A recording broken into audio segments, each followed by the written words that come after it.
Okay, and there we are live. Good day and welcome back to another episode of the Air Force podcast. My name is Jaco and today we've got Mateo Ramos with us.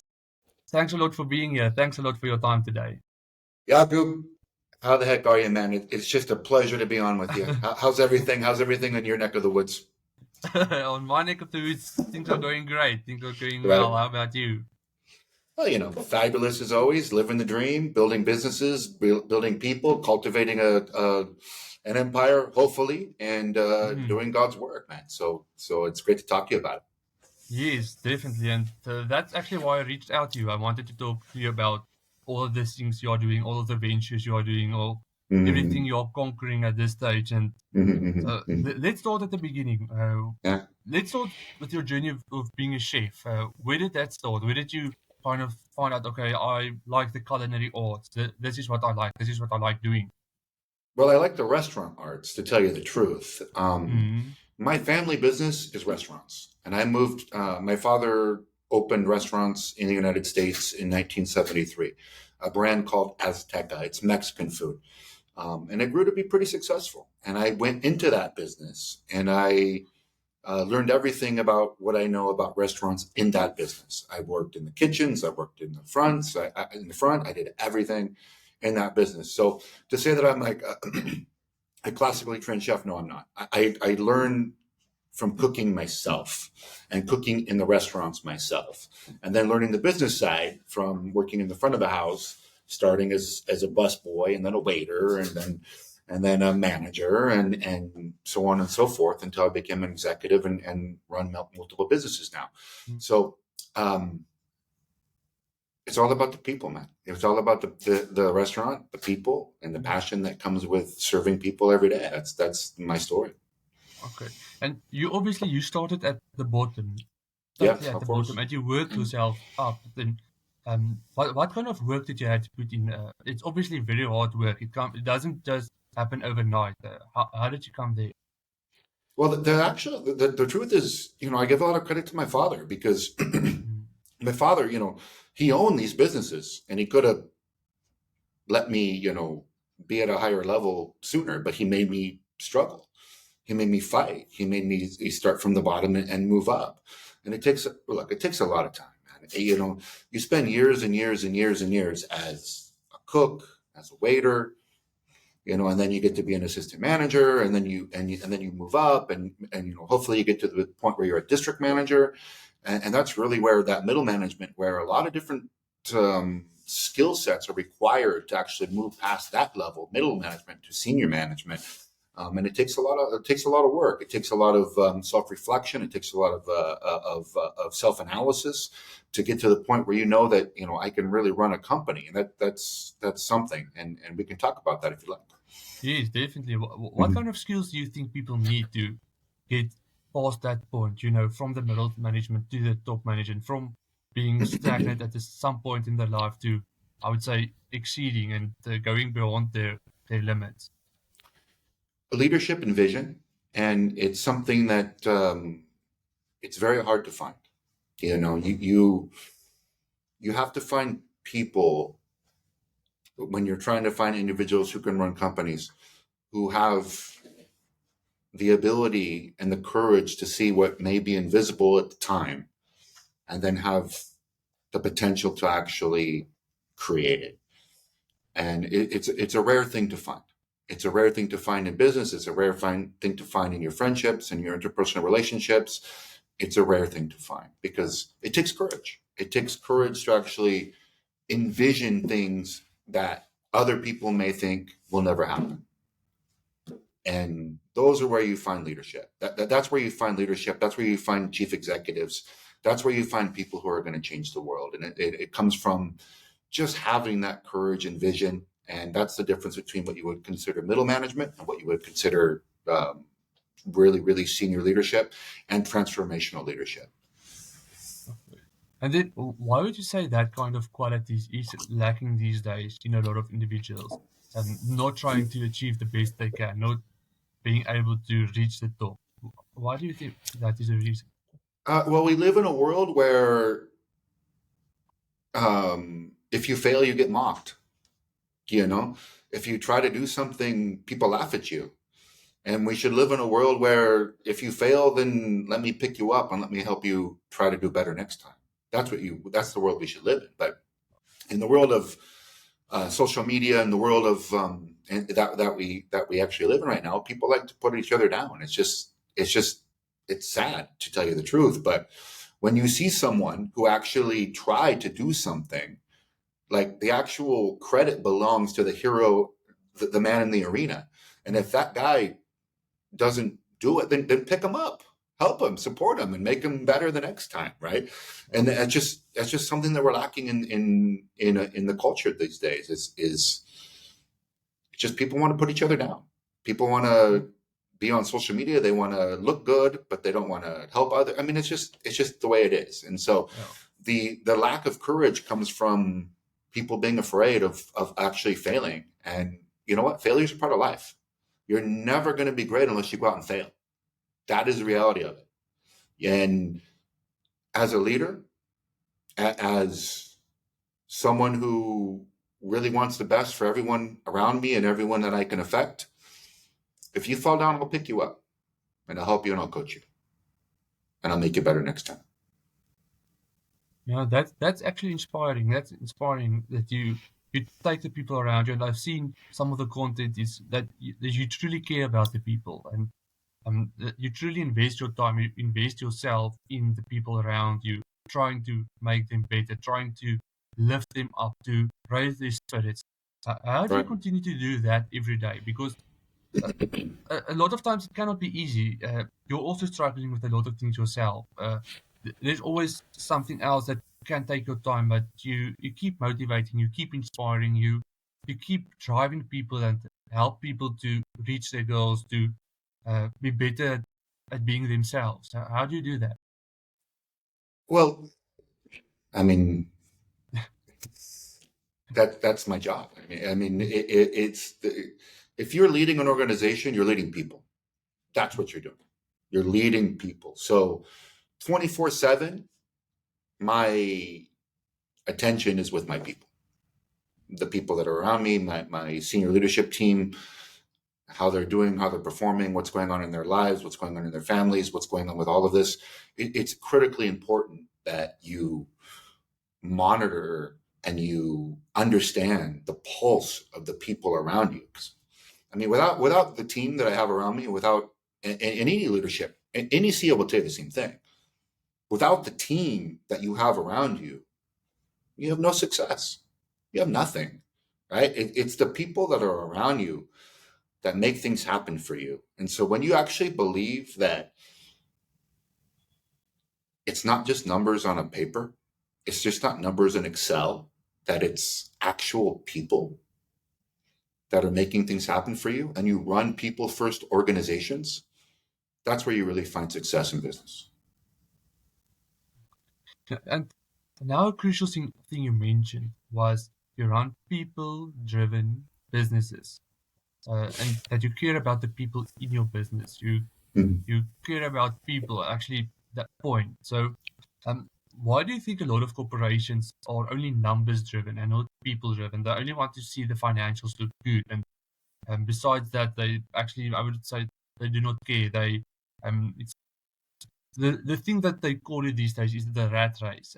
Everybody stay in their boxes. They have to work. They have to go to work. They have to do the next thing. They have to conquer this next goal for the company, and you get your paycheck, and that's the next thing. Um, how do you say you get away from that? How do you approach getting away from that? Because that is actually the stigma. That's the thing that is going around these days. How do you get away from that and implement your personal, um, I would say your personal type of leadership, your own leadership in as you said, people driven and not necessarily numbers driven. The fact that there's companies out there who actually think like that makes my opportunity better, because I know that I'm going to find people who are going to beat those guys. Because in reality, truth is that someone only works so hard for a number. Someone only works so hard for a paycheck, but they work 10 times harder for a leader, and they work 10 times harder for character. And that's what I try to teach in my business, that's what I try to teach to anyone I mentor, is what's called characterological leadership, which is you lead from the verities, you lead from truth, justice, honor, and you do the right thing, and you go out and you believe in right versus wrong, not just what's the best decision for the next paycheck, what's the best decision for the next income statement or the next P&L. That's not how you run a business. That's not how you lead people. And so when I see a company like that, and I have worked for those companies, like you mentioned, it sucks. It sucks. I don't want to mention them by name, but I've worked for the companies that only care about the number that you provide, and well, it sucks, you know. And I try, and because of that experience, I can tell you that I try to run my companies with a different formula, where I care about you as a person and as a leader and as an individual, and we're going to build you to be the best you can be, and that's how we find our success. Right. And the, then I would like to go back to the previous question I had for where you started and things weren't always going well. And you mentioned failure is crucial for Mhm. success. Yeah. And a lot of times when people failed and they feel they have failed, and as you said, they get mocked, they get criticized, Hmm. then it's difficult to get back up again. Then it's difficult to uh, like lift your shoulders up, keep your chin up, and keep moving forward, to go Right. forward. And Right. how did you do that? And how would you tell people to keep moving forward, to keep going forward, to never stop reaching for their dreams? God put an obstacle in your life for a reason, because he knew you could get over it. That's why the hurdle was put in front of you. And you face it, and you learn the lesson, and you get better. No man has ever achieved greatness without great failure. It's just part of life. And every time you trip, every time you fall, learn the lesson, get up, and do it again. That's it.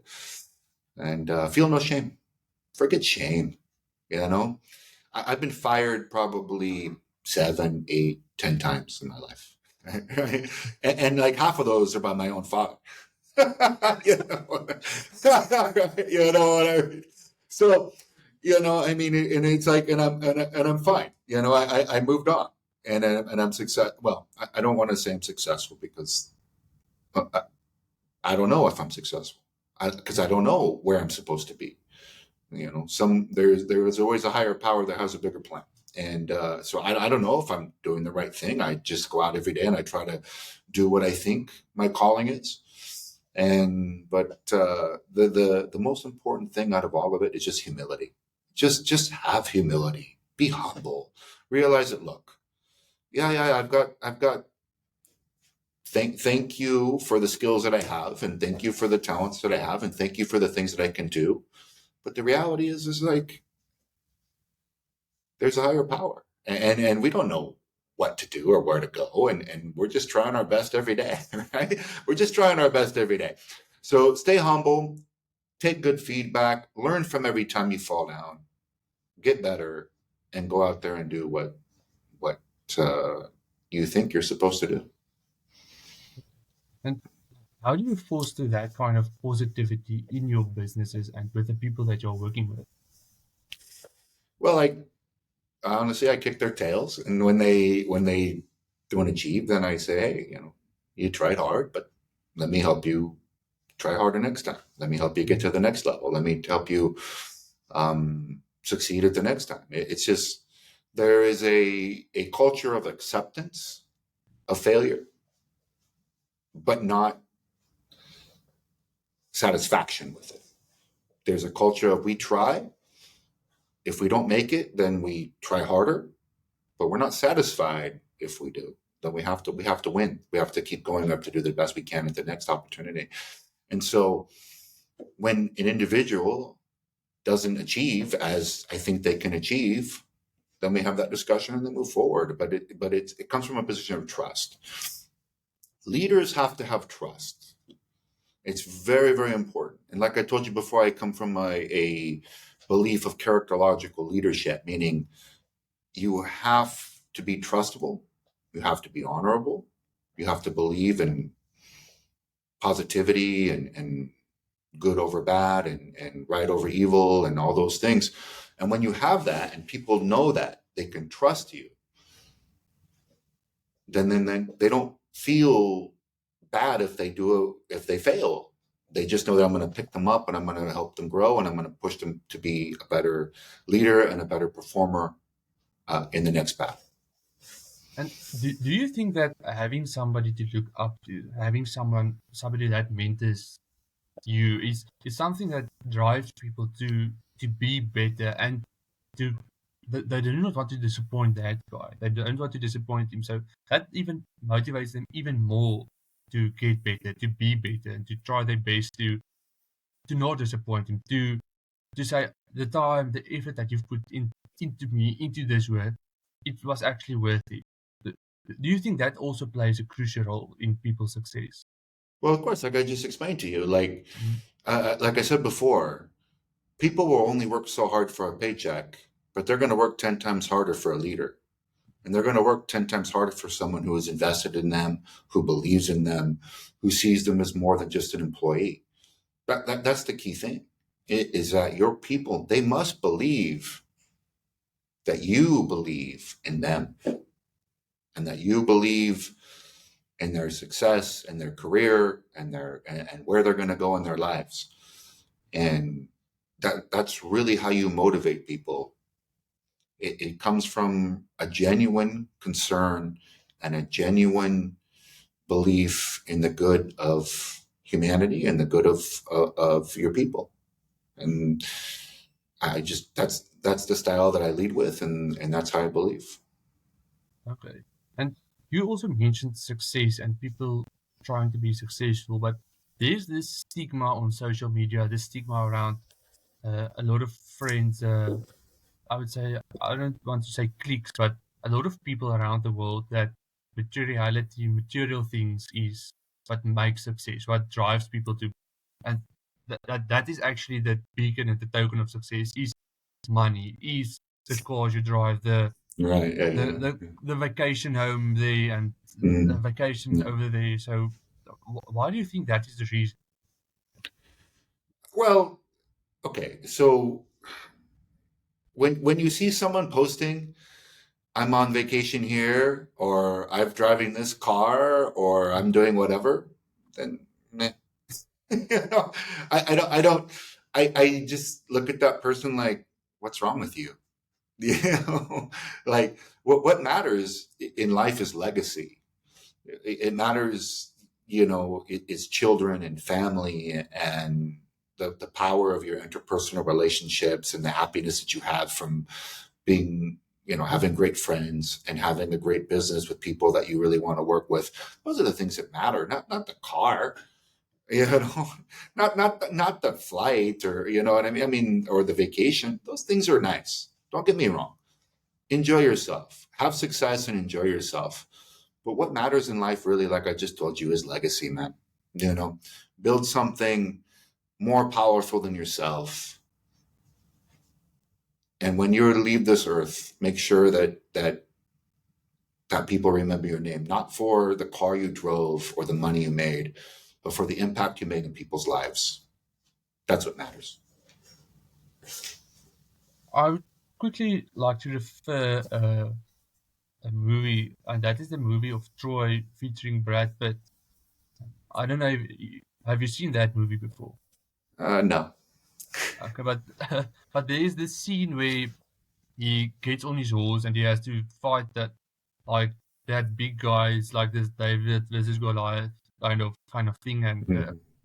and a young boy gives him his sword and his shield and told him that nobody wants to fight this guy. Everybody's scared of him. Nobody wants to fight him, and his reaction is actually priceless. And he says that that's why nobody will remember your name. And the story of Achilles then is everybody knows the story of Achilles, and he Right. fought Hmm. he fought the giants. Right. He actually massacred a lot of people. He won a lot of wars, and that's kind of a legacy that he left, and the story. And even though it can be fiction, it can be truth. Whatever that may be, the story continues. And do you think that kind of mentality is that what people should have in order to be successful? Okay. So successful is a difficult question. And that's a Yeah. difficult term to actually define because there's a Mm, lot of different ways that individuals can be successful. But let me just classify it as this. We all have one life, right? And there's a saying that we have two lives, and the second is when we realize that we only have one, and then we actually, you know, look to build legacy and look to build, things that last longer than ourselves. What I would say, what success is for me, success is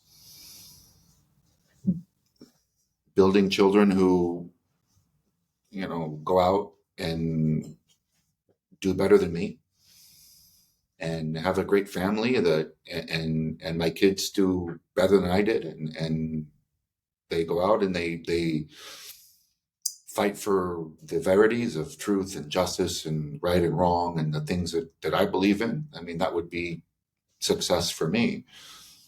Money's nice. Trips are nice. Cars are nice. Those things that we talked about before, that's nice. But what really matters is legacy and like I told you before, the future. okay. And you've now mentioned a few times about family. You've mentioned your father, your kids. How Mhm. important do you think family is for you as an individual, for your personal journey, for your, I would say, your personal successes? Then. My relationship with my family has been incredibly difficult. I'll be honest. I was my father. I didn't meet him until I was like 8 or 9 years old, and I came from a very, very uh, difficult home, and it made me strong, and it made me understand that family is incredibly valuable. And going forward, I really try to make sure that I have a great relationship with my daughters and teach them the lessons that I'm discussing now. And it's super family. I mean, family is everything. Family is everything. Be with your family. Teach your kids the lessons of life, and let them go forward after you. I mean, the best gift. The best gift any man can ever have is that to see his children surpass him. You know, to see his children do better than he did, to go out there with the lessons that you taught them and the education that you give them and do better. That's the best gift you can ever give to your parents. Okay. And how do you manage the balance between your family life, which is really important to you, as well as your, I would say, your business life? That how do you balance that?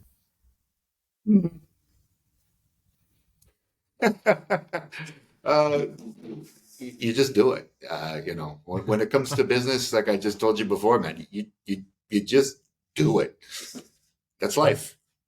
Business, family, everything. You just do it. You put in the time and you just do it. It's kind of the motto behind me, which is if it is to be, it is up to me. Meaning, if something is going to happen, then I'm just going to freaking do it. There you go, buddy. Okay. And then how do you stay continuous? Like, how do you continuously learn new things? You um get new techniques. All of those the new things. There's a lot of new studies, a lot of new things about psychology being put out there. How do you continuously learn all of those things and implement them into your business and into the people that you're working with? Well, back to humility. Mm, It is the key word that you have to understand when you are a leader. Is that what I did yesterday, that worked yesterday, may not work tomorrow. And you have to believe that. And so every day you have to go out into the world and be like, how do I win today? And not be stuck in the processes of the past. So you study and you listen, you get online, you get on YouTube and you listen to influencers and you listen to people who talk about business. You go out, you go see your competitor, you test them, you try them. And every day you go just like, okay, how do I get better today than I was yesterday? In life and business, it's not about me versus someone else. It's me versus me. It's you versus you. You have to look at yourself and say, okay, how do I get better today than I was yesterday? And when you can do that, when you can look at yourself with humility and say, you know what, I'm not as good as I think I am, or I'm not as good as the newspapers say I am, or I'm not as good as Instagram makes me look. I'm actually just another guy trying to fight and trying to make a couple bucks. So how do I look at myself today and get better? That's it. Great. And you are truly humble. And now you've talked about the humility now again and again. Mm-hmm. And, and as you said, I think that is important and important to do that kind of self-reflection, to go back to look at yourself to see, okay, this is where I'm lacking, this is my strong points, but I have to work on these. And a lot of Right. times it is difficult to admit those things to yourself.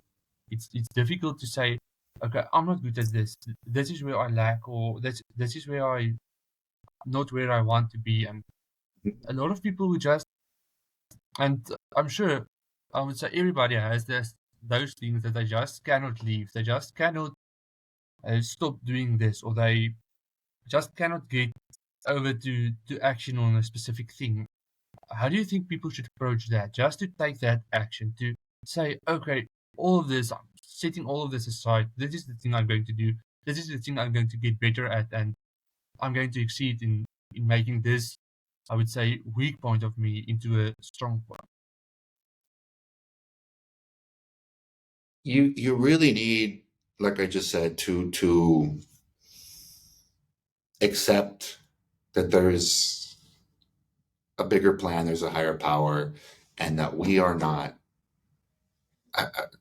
I'm just a guy. I'm just a guy running businesses, man. You know what I mean?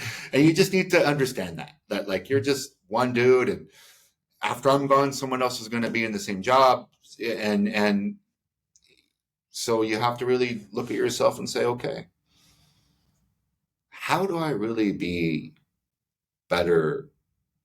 How can I really leave a legacy? How can I really leave something behind?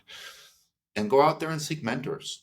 I have mentors. I have people who are, 10, 15 years older than me who ran companies like I do. And we go out for dinner and we talk. And I tell them, like, this is the decision I made. And they give me feedback. Yes, no, maybe you should have done that or whatever. I have great interpersonal relationships where I go out with my friends who know my business and who know my character and my personality. And we discuss, how can I be better? Or how can I make a better decision next time? I encourage everyone to go out there and have those type of discussions with your friends and your family. Just how can you be the best you can be?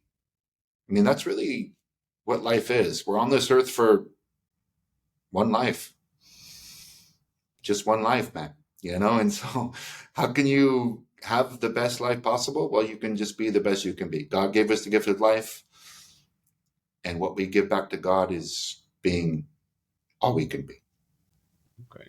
And now a lot of times you've mentioned God, you've mentioned your religion and your spirituality. Do you think that also plays a very important part in your businesses and in you um, achieving the specific goals that you want to achieve? Well, I think part of being a man is understanding that there are, okay, so men have egos. Let's just be honest. Yeah.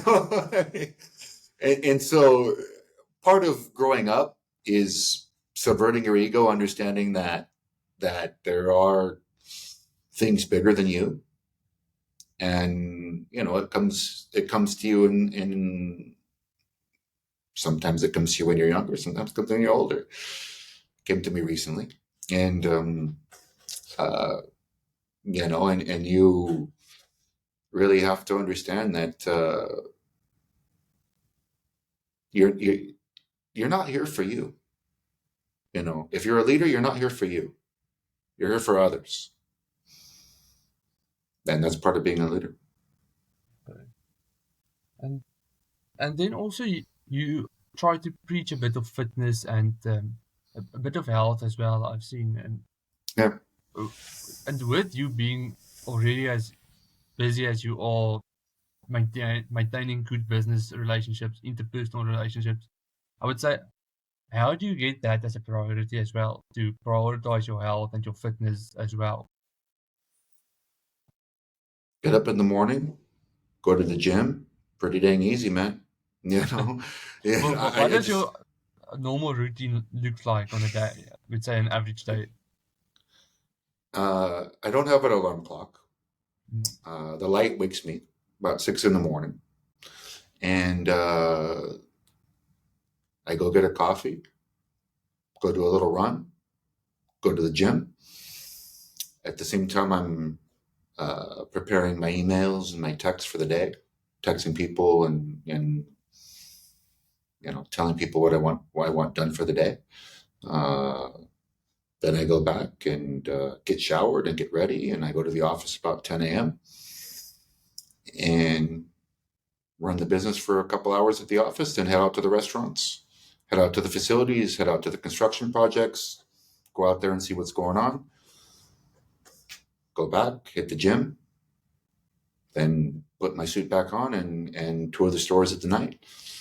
And after that, go home and maybe read a book, maybe look at Instagram, maybe do something. But every day I try to work on a little bit of self improvement.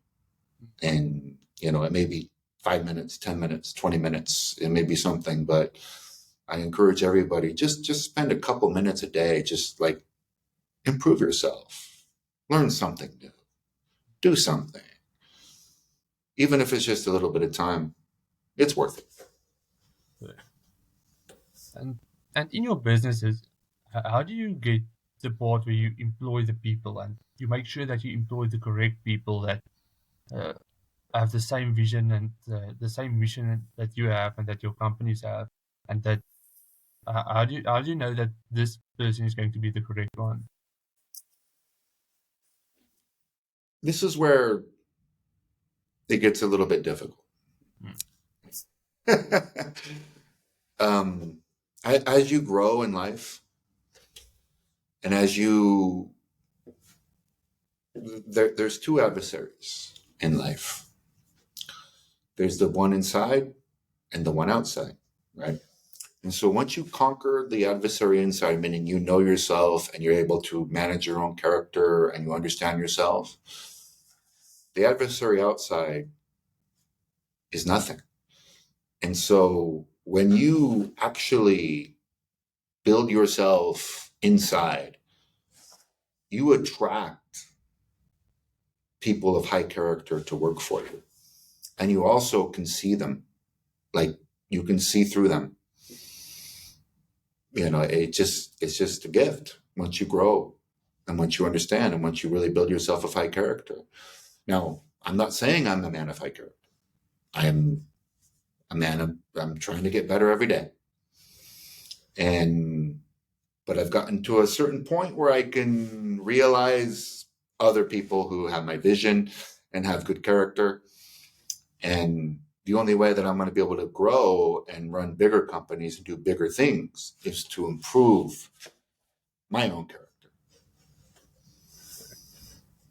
And how do you, I would say, when you've reached a goal, you've achieved one of your goals, and you mentioned earlier that you shouldn't be satisfied. And that's when we talked about failure, that you shouldn't be satisfied with failure. But now let's bring it back to goals. And when you've achieved your goals, a lot of people say, okay, now I've achieved it. I'm done. That is my life. How do you go from, okay, I've achieved these goals, but now I have another one. I have to get to another position. I have to get higher. I have to conquer the next thing. I would Mm-hmm. say, how do you do that? And how do you say, okay, that this is the next thing I'm going to do. How do you get that kind of framework in your mind, and how do you decide on the specific goal? Well, back to humility. You just self-assess Mm. and look at yourself and say, you know what? Do I have the ability to do this job? Do I have the ability to do the next job? Do I have it yet? Well, if the answer is no, then you have to find it. And you have to go to your mentors and your friends and say, okay, help me get better. You have to go to your board of directors. You have to go to your boss. You have to say, look, boss, I want to do something bigger. Please help me. And a lot of people don't want to do that because it shows weakness. But true courage is to show weakness sometimes. True courage is to be vulnerable sometimes and go to somebody else and say, hey, look, I want to be better. I want to do more things. In today's world, we don't do that. In today's world, we're mocked if we show weakness. And that's wrong, right? And so I just want everyone to know, and I want everyone to understand, as you're a leader, encourage your team to come to you with their weaknesses. Hold them, pick them up, make them better, make them stronger. And as a mentee, uh, how can people find the correct mentors for themselves? How can they find people that have the same vision as them, but would not mock them, would not look down on them if they fail, that will help them out? How do you get the correct mentor? Because these days it is difficult, because as you said, a lot of people will mock you, and a lot of people don't like it if other people do well. It's tough, man. It's incredibly tough. I can't, that's an answer I can't give you because it's just, the world sucks right now, man. It really does. You know, people are out there and they don't, they're looking for themselves and they're looking for their, like you were talking about before, they want to look good on Instagram and they want to do things like that, you know, and they don't, you just don't find people like there used to be. You know, the world is missing character. The world is missing character. And And, why do you think that is the reason? Why do you think that people lack that kind of character and integrity these days? well, social media, well, it's more of a Western world issue, because when you travel in the East, you don't see it. You see it only in the West. And as a guy who's in the middle of the world in Dubai, I go to the East and I go to the West, and the people in the East are completely different than the people in the West. And it just has to do with the West as a society has just had everything. They just have everything. And they don't remember what it's like to really struggle. And in the East, there's a different point of view. There's a different lifestyle. There's a lot of different character there. So character comes from struggle. That's where you build it. And in the West, life has been good. Life has been really good. And as a result of that, there's not many characterological leaders anymore. It's just the way it is. Right. And what were some pivotal moments in your life and in your personal journey that, as I said, were pivotal, that got you where you are today, that shaped your journey? Being fired by my dad like 10 times. you know, you know. Um, like I said, every time that I did something in business and it didn't work, it made me better. So if there's a lesson to be had from this discussion, it's embrace the failure, embrace the suck, because it's just going to make you better, man. Try again and try again and try again and try again and fail again and fail again and fail again.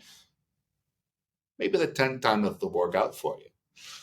But if you don't have the courage to keep fighting, you're never going to achieve the potential that, as we talked about before, God gave you.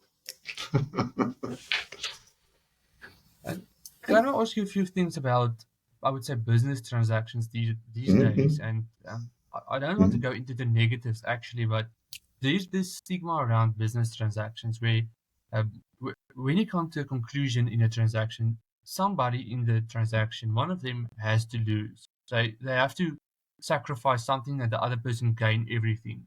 And there's no way they can reach a mutual understanding, a mutual agreement. And um, that's how a lot of things go these days. And why do you think that is a reason? That how can people kind of rectify that in their business making decisions? No, I don't think that's the case. I mean, I really just think that most business transactions are done for a mutually beneficial reason. Why would you sell your business at a price that it's not worth? I mean, it just you don't do that. Yeah, there's a bunch of egos that come into play. I mean, just I know it. I mean, I live in the life. I live in this business. I walk into a room. I try to make a deal with somebody, and there's egos, and there's all of that happens. And you try to break that down, and you try to find a mutually beneficial financial arrangement to do a deal. It's very hard a lot of the time. It's very hard. All right. Because, like you said, ego, you know, ego is the killer. Right? And if you don't have humility, you can't get over your own ego, and you can't do what's right for your company and your ownership and your shareholders if you can't get a hold of your own ego. So back to humility, man. It's the number one trait of great leaders is that they realize that they don't know everything and they can't do everything. And how do you think as the technology has changed businesses and especially your businesses and the industries you're in, the technology has changed and actually improved the businesses? Well, technology's been rough on the restaurant business. It really has. I'm in hospitality. You have companies like who, or I'll just be honest, who are just being vultures, who are hurting the restaurant business, hurting owners, and yeah, man, I'm really disappointed in them. But then there's other What companies like what what Chat. strategies do they employ? What do they do with their technology? They charge incredibly high margins to deliver the food. Mhm. I mean, so honestly, I mean, today everyone wants delivery. It's just the way it is. And there's companies like and their ownership that are vultures. They don't care about the restaurant owner. They don't care about the restaurant. They don't care about the restaurant staff. All they want to do is just make a couple bucks from you. And that's just I don't know how it is in your country, but in my country, that's how delivery is done, and it's unfortunate. It's difficult, um, but let me balance it by saying that people want delivery, they provide it, and we get revenue from it.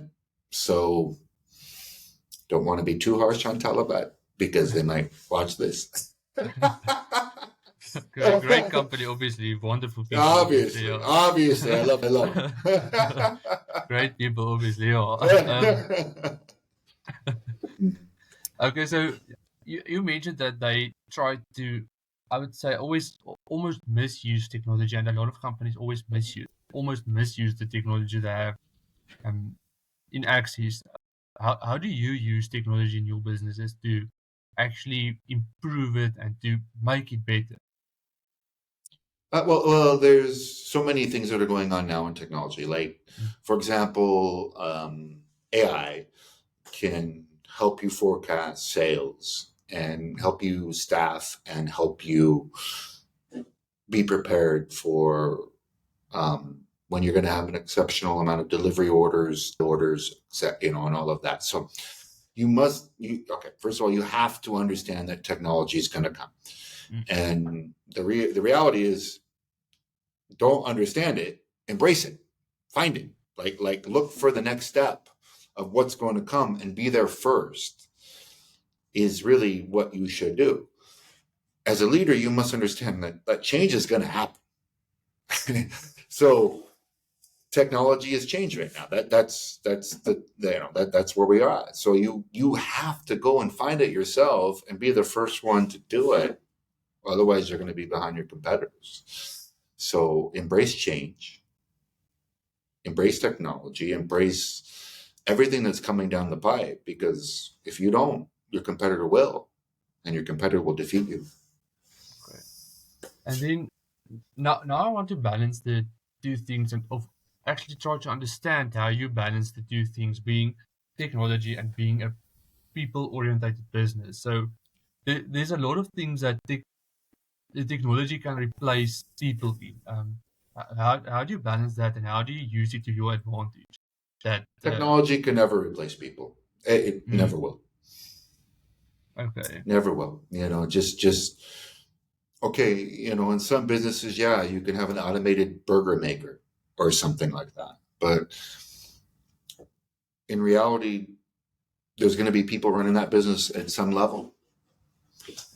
Technology can never replace people. People are the most important thing. They always will be, and technology will never ever replace them. okay. So you're a true believer of using technology to the best of your ability while also maintaining good people relationships and Right. being good with the people. Say again. Right. So right. Yeah. Correct. You, Go. yeah. So uh, as well as maintaining good people skills, good connection with people, good relationships with people, and Mhm. still use technology to your advantage, and maybe even use technology to help people, to help build up people and build up their businesses and your business. Is that correct? Well, absolutely. Well, Mm, so you have to look at technology not as a competitor to people, but as an assistant, as an augmentation. It makes us better. It makes us more productive, but it doesn't replace people. but, In most cases, there are some situations where you're going to have an automated burger maker in a fast food restaurant. Yes, that's going to happen someday. But still, overall, people are going to be running these businesses. They're going to be overseeing these businesses. And the technology only assists the people to become better at what they do. So you have to embrace it and say, okay, I understand that technology is technology, and um, it is going to impact my business. And you have to find a way to use it and also balance it with the needs of the people if you have a people first organization like I do. okay. And then in your businesses, and I would say in the top management of your business, how do you prioritize the exact tasks and the projects that you have to undertake in the, I would say, in the nearby future, or for the day, or for the month, for the year? Do it all, do it now. That's it. I mean, we are we're a high performing team, Mm, and it's do it all, and we do it now, and we do it today, and we don't make excuses, and we get it done. That's it. That's there's I just don't see any other way. I just don't see that you can put things on a list and say, mm, okay, do this first, do this first. I mean, there's tasks, there's stores, there's businesses, there's construction, there's things we have to buy, and there's things we have to sell, and there's things we have to do. Do it now. That's it. okay. Do it now. And it's a mentality that great leaders have is do it right and do it now. I, Okay. there's no other way. Okay. And you mentioned that you're a lot of people that is like very driven, like you want a lot of output from the people that work with you. You're really I cannot remember the exact word you used now, but you're very driven, and you are really try to prioritize. I wouldn't say prioritize, but to reach the goals as soon and as quick as possible. And how do you think that affects people's mental health? As mental health is a thing that is a lot of in the news these days. There's a lot of awareness Mhm. being made of that, and there's this thing called people call it burnout, where they just cannot perform as well as they used to, and because maybe of stress, maybe of overperforming. How do you handle that in your businesses? Back to the people first organizational culture. You have to understand your kids. By kids, I mean the people that are working for you. It's in business we say the kids, meaning those who are working for us, because we're supposed to raise them, and that's so that's a saying that we have in business. But you have to understand that sometimes you push them too hard, sometimes you do, right? And that's part of being a people first organization is you have to understand. You have to talk to them. You have to understand them. You have to feel them. And when they're stressed and when they've gone, when you push them too hard, pat them on the back and say, you know what, why don't you take a couple of weeks off and just rest? Or you know what, that project that I asked you to do, you know what, let's just delay it for a month or two. And why don't you just take a little bit of time and just chill out? That's part of also being a leader is empathy. It's the most important part, actually. Next to humility is empathy, is understanding. These kids are fighting for you. They're fighting to the death for you, and sometimes you ask them to do too much, and you have to say, "Hey, enough. Take a little break. I respect you. I love you. You've done a lot of work for me. I push it too hard. Chill out a little bit." And then, how do you improve, I would say, your kind of emotional intelligence, and how do you build it to a level where you can understand people and can see when they're not themselves, when they do not perform as well as they did? Uh, how did you build it, and how can you continually build that? But back to again humility, just self-reflection, understanding how I felt when I failed. I failed. I mean, I went through life and I had failures, and I remember how I felt those days. And you think back about it, and you remember it, and you understand that those around you are feeling the same way when they do mistakes, when they make mistakes, when they fail as well. It's it really is the truth that everyone feels the same way. Every human emotion has been felt by everybody, and so when you realize that, hey, the way that I felt when I made X mistake and X mistake and X mistake and X, I could go on for like 10 or 20 mistakes, by the way. That person feels the same way that you felt, and they will when they make another mistake. And so it's okay. You just say, okay, you pat them on the back and say, I understand you, man. I get it. You screwed up. I screwed up in the past. You screwed up today. So let's move past it and let's win the next battle. Life is a succession of battles, as you probably have heard before, right? And so, okay, we lose one, we lose this one, we lose that one. Okay, let's win the next one. Let's move forward. Okay. And then, what does the future hold for you? What is the next thing you want to conquer? The next goal you want to achieve? The next box you want to tick in your personal life as well as in your professional life?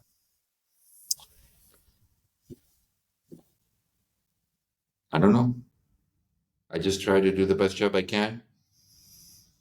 I grow every company that I have the opportunity to grow. I hope there's a higher plan for me. And I think, as any leader should, they should go out and they should try to improve the world as much as they can. They should try to improve the world by improving the people around them, improving the situations around them as much as they possibly can do. And I'm going to do that every day. Okay. And then, what is the last piece of advice that you would give to young entrepreneurs young people that busy with startups that maybe want to follow in your footsteps, that want to reach the things that you have reached up to this point, that actually want to become the next Mateo? What advice would you give to them? Fight like hell. Get up every day, fight like hell. Never give up, never quit, never surrender, never feel any shame. When you fall down, get up. Fight like hell. Okay. On that note, I think I'm going to cut the video almost like right here. Just tell me where people can find you on social media. How can people reach out to you, follow you, see the work that you are doing? Just Well, Chef typical of Mateo those. DXB, Chef Mateo on Instagram, just find me there. And look, I mean, if anyone wants some mentorship, they want some advice, I respond to all my messages there. I take the time every day to respond to everybody who texts me, everybody who's reaching out to me, and I'll try my best to get back to anyone if they have any questions or they need any advice. Because hey, look, man, I mean, I'm blessed to be where I'm at, and I want to share the blessing with everyone else. So thank you. Great, Thanks for the great. call. Thanks for the meeting. No, thanks to you. Thanks a lot for your time. Thanks a lot for being here, and to all the listeners, to all the viewers. Please go like, subscribe, go follow Mateo, reach out to him, hear what he has to say. Because this hour that we've talked, I've learned so much, got motivated. So go like, go follow, go subscribe. Then I'm going to stop the video. Thank And you, brother. See you. wait a moment, wait.